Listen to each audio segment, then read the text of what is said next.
guys. So today is Wednesday, April 22nd. Happy Earth Day. Go outside, do something nice for the environment today. Today we are working on our second day of the week of language arts.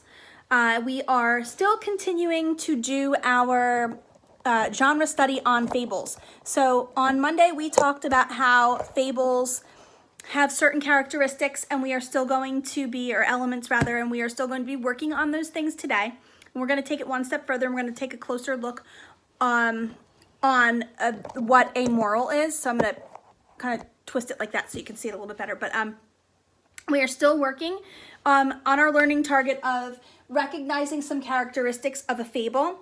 And if you remember from our last anchor chart, some characteristics or elements of a fable are that there's a simple plot, which is the problem and solution, and the characters are pretty simple, meaning they're not very deep or complex. They are easy to understand. There are animal characters that take on human traits and characteristics, and we call that personification. And if you need to remember that the word person is in the word personification, which is where an animal takes on human characteristics or traits. And there is a moral or a lesson in a fable. So today, our mini lesson is going to be focused on the difference between theme and moral. We've worked on theme all year in a lot of the other text sets that we've done and different activities that we've done as a class. And I wanted to go over with you some of the differences between theme and moral. And I'm sorry if this is not the best view. I'm hoping it's not backwards for you guys, sorry. But the theme versus moral. Theme is the big idea.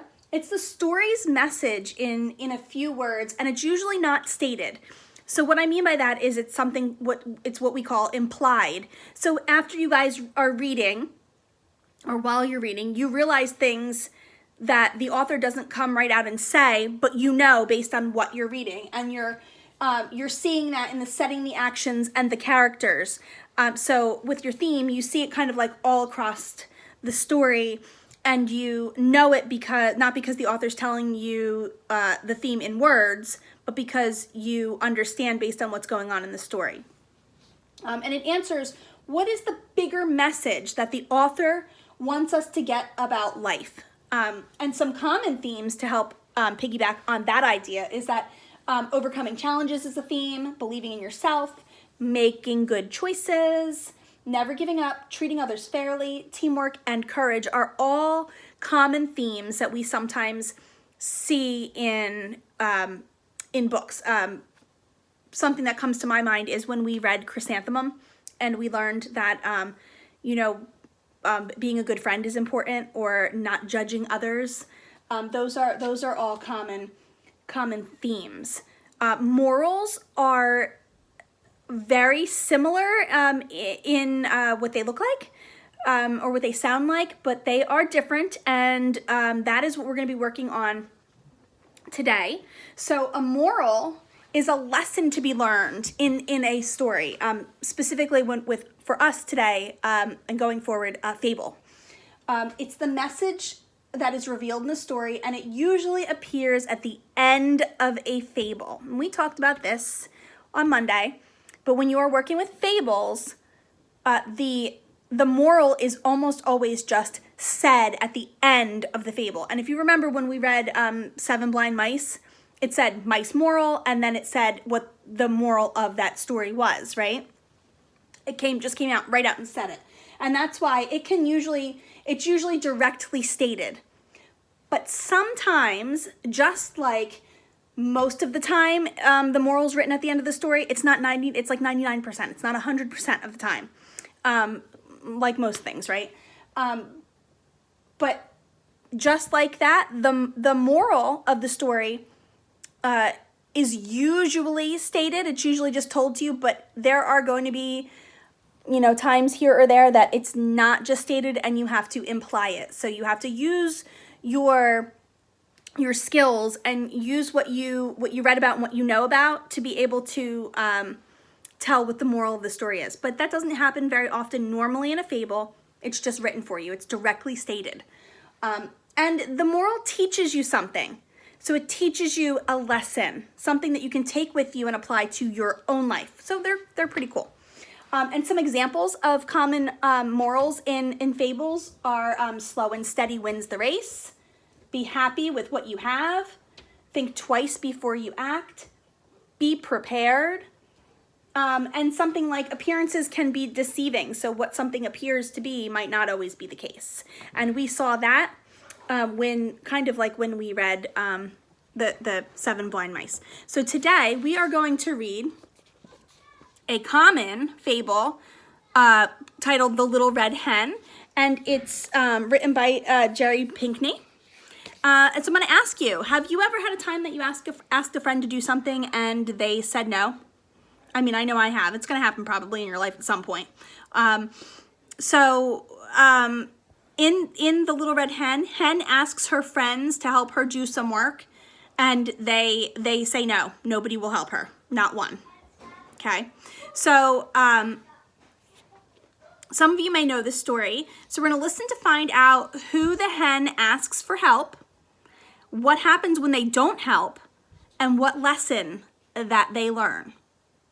Ready? Okay, remember, you're working to think about the moral of the story, those things that I just talked about, and of course, keeping with our learning target of recognizing the elements and characteristics of a fable. So let's see how this story goes for us. The little red hen greeted the sun with a cheery good morning. It was going to be another busy day. So I can learn about this story and setting from the illustrations on these first couple pages. What do the illustrations tell you about the little red hen? What do you think? Look, she jumps out of her house and she goes, kind of tells you she's like a go-getter, right? She's getting down to business. While hunting for worms and berries for her young ones, she came upon some strange seeds. Ever so carefully, she scooped them up, then headed home.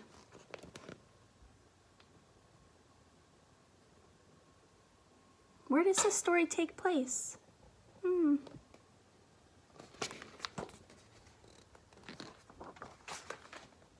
On the way, she greeted her neighbors, the short brown dog, the thin gray rat, the tall black goat, and the round pink pig. I found these seeds, she said. Can any of you tell me what they are? They're wheat seeds, said one of the animals. If you plant them, they'll grow into wheat for baking bread. Sounds pretty good, right? Who will help me plant these seeds? Asked the little red hen. Not I, said the rat. Not I, said the goat. Not I, said the pig. Surely you will, the little red hen said to the dog. You are so fond of digging. Not I, said the dog.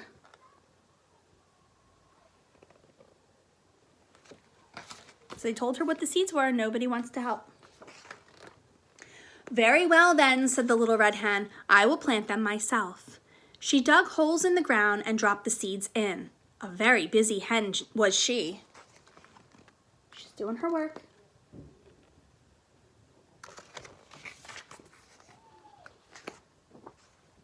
Every day, the little red hen scratched for food to feed her young. She also found time to care for the seedlings. She and her chicks watched as the wheat grew strong and ripe. It is now time for harvesting, said the little red hen. I think it's going to happen. It's a lot of work.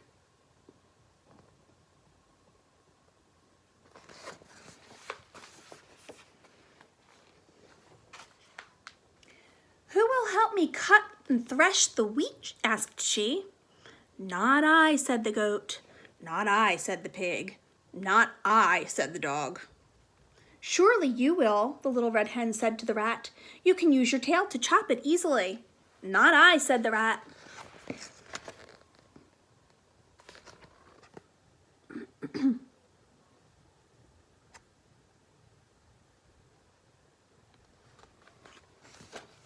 I love the way that these pictures have lots of texture It's like you can almost feel their fur and their feathers.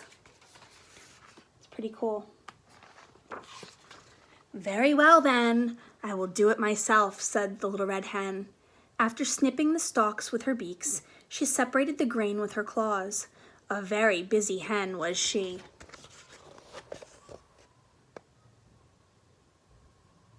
So now her friends won't help her plant, and now they wouldn't help her harvest. She just wants to bake some bread. Who will help me make the grain into mill? Asked the little red hen. I see a trend here. What do you guys think is going to happen? Not I, said the pig. Not I, said the dog. Not I, said the rat. Surely you will, the little red hen said to the goat. You are strong and steady. It's a lovely day to take out your cart. Not I, said the goat. Their faces. Look at the goat's face. He's like, I'm not doing that. Very well then, said the little red hen. I will do it myself. So she fetched her shawl, then trudged off to the mill. Mr. Miller ground her grain into flour and even gave her a jar of berry jam. The little red hen thanked him and began her long trek home.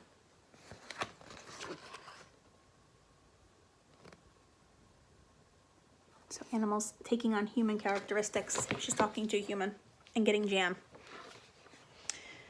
Will you help me bake the bread? Asked the little red hen. Not I, said the dog. Not I, said the rat. Not I, said the goat. Surely you will, the little red hen said to the pig. It won't take much effort at all, and you are always delighted with my cooking. Not I, said the pig.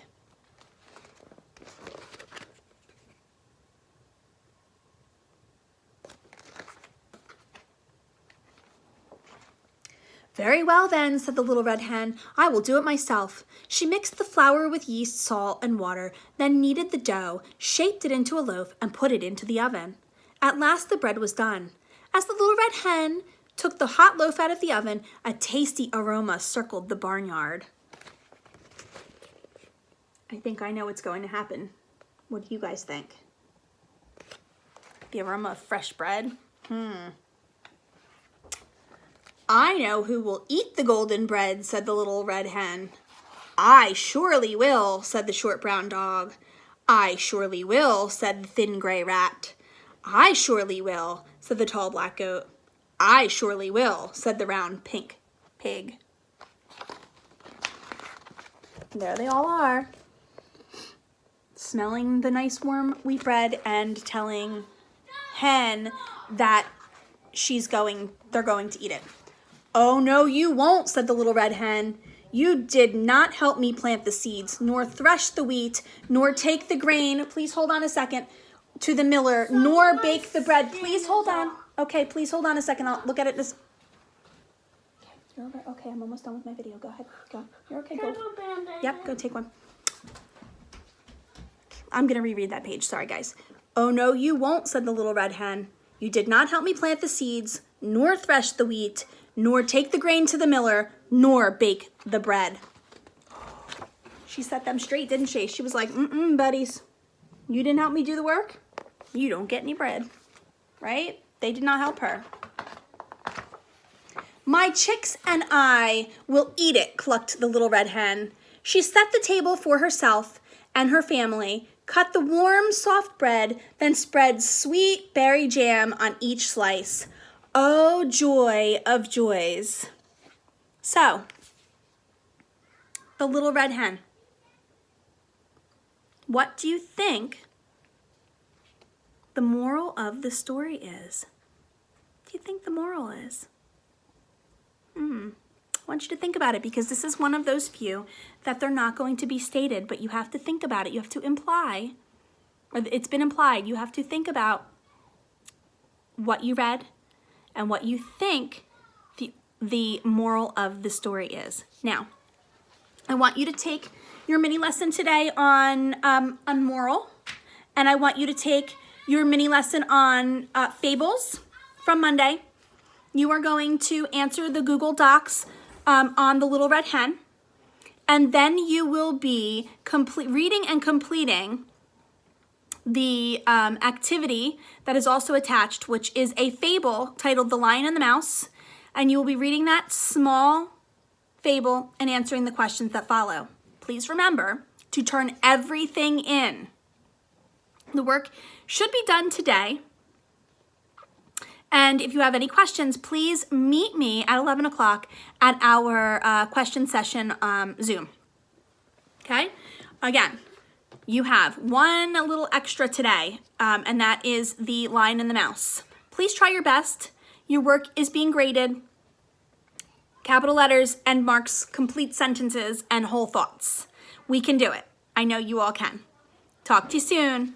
Bye-bye.